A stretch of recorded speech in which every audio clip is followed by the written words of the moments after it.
Mga mare, stunning ang dalawang beauty queens na dumalo sa 2024 Cannes Film Festival. Serving look si Miss Universe 2015 Pia Wurtzbach na inirampa ang kanyang off-shoulder gown.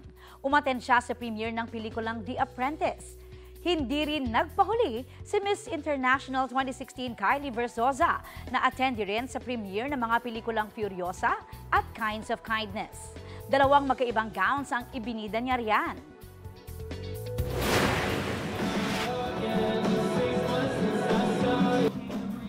Dinagsa naman ng Filipino fans ang concert ng Canadian singer-songwriter and producer na si Elijah Woods sa bansa. Kabilang sa kinanta ni Woods ang Past Life, Make Believe, Lights at First Night.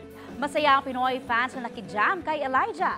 Sunod siyang magpe-perform sa Tokyo, Taipei at Shanghai.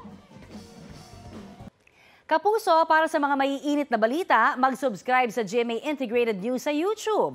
Sa mga kapuso naman abroad, subaybayan nyo kami sa GMA Pinoy TV at sa www.gmanews.tv.